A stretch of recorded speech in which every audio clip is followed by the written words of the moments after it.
السلام عليكم ورحمة الله وبركاته. ازيكم حبايبي؟ عاملين ايه؟ يا رب تكونوا بخير وبصحة وسلامة. كل سنة وحضراتكم جميعا بخير.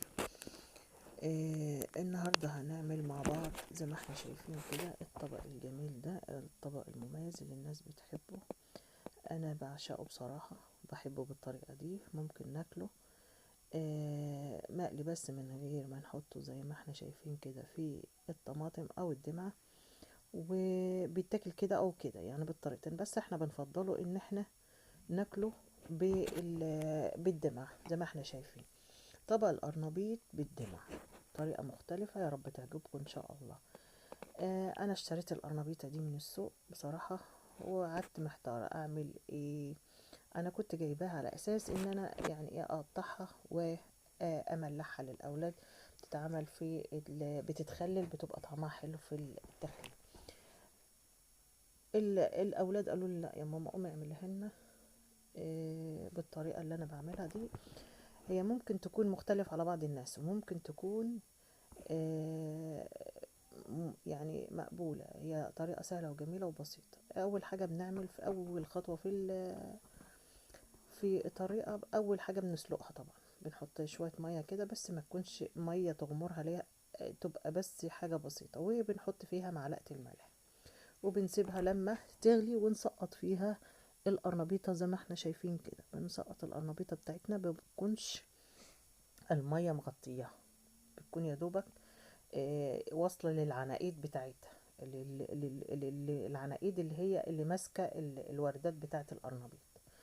لان لو غطيناها هتتهري بسرعة. انا بسيبها كده تغلي من تحت شوية، وبعد كده بغطيها 5 دقايق وبطفي عليها، بتكون استوت من الوردات بتاعتها بتستوي بسرعة زي ما احنا شايفين كده اهي. ما بسلقهاش جامد، بتبقى يعني يعتبر نص سليق عشان ما تفرطش مني. بعد كده بفصلها كل وردة لوحدها، وبكون مجهزة البيض بتاعي زي ما احنا شايفين كده. البيض بتاعي بحط فيه البهارات بتاعتي: معلقة فلفل، معلقة ملح، معلقة برضو من اللي هي ال7 بهارات، وبحط فيها خضار عندي: البقدونس والشبت. طبعا انا الخضار اللي انا حطاها زي ما احنا شايفين كده خضار متخزن عندي في الفريزر. بجيب الوردة بتاعتي كده وبغمرها، بكون حاطة معاها كمان فص توم ني مدقوق. بدق فص كده توم بيديلها طعم وريحة حلوة، ومعلقة نشا. وبحط كده في قلبها كده زي ما احنا شايفين بالمعلقة.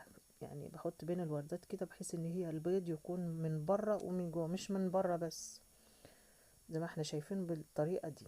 بعد كده بيكون الزيت بتاعي سخن على النار، سخن قوي اهو زي ما احنا شايفين كده. بكون بقلبها من كل النواحي بحيث ان هي تكون متشربة بالبيض. احنا بنحب البيض بتاعه يكون ظاهر وكتير. وبحمرها في الزيت. بعد ما بحمرها في الزيت بتدينا اللون. طبعا أنا الاضاءة عندي معلش وحشة في المطبخ. بحمر الكمية اللي انا عايزاها. طبعا القرنبيطة ما شاء الله كبيرة، مش هعملها كلها، هعمل على قد ما احنا شايفين كده، على قد استهلاكي. بكون مجهزاها زي ما احنا شايفين كده في الحلة، وبجهز على النار التخديعة بتاعتي او الدمعة او معجون الطماطم اللي احنا هنحطه عليها. برضو بحط فيه برضو خضرة. بحب انا الخضرة تبقى ظاهرة معاه، وبحط معاه معلقة نعناع. يعني مش معلقة، يعني يعتبر كده ايه ربع معلقة صغيرة من بتاعة الشاي نعناع، عشان ما يعملش معايا انتفاخات. تمام. بعد ما بجهز الصلصة بتاعتي بكبها بصبها كده زي ما احنا شايفين كده على القرنبيط بتاعي، وبرفعها تاني على النار تغلي غلوتين معاه، بحيث ان هي ايه تكمل السوى بتاع القرنبيط. ايوه، بحط كمان معاها معلقة بهارات، من معلقة كمون وفلفل، معلقة صغيرة خالص، كل ده يعني كمية صغيرة. وبكده بعد ما استوى معايا وخد سوا بتاعه، بجهزه في الطبق بتاعه بالهنا والشفا لكل اللي اكلوا منه. يا رب الطريقة بتاعتي كنت عجبتكم، وقدرت اقدم لكم طريقة مختلفة. صدقوني لو جربتوها هتعجبكم جدا، هتديلكم طعم ولا اروع. بتغمس مع الرز او بتتاكل بالعيش زي ما انتوا عايزين، بس احنا بناكلها مع الرز. لو عجبكم الفيديو ما تنسوش تعملوا لايك وسبسكرايب للقناة، وتفعلوا زر الجرس عشان يوصلكم مني كل جديد. والسلام عليكم.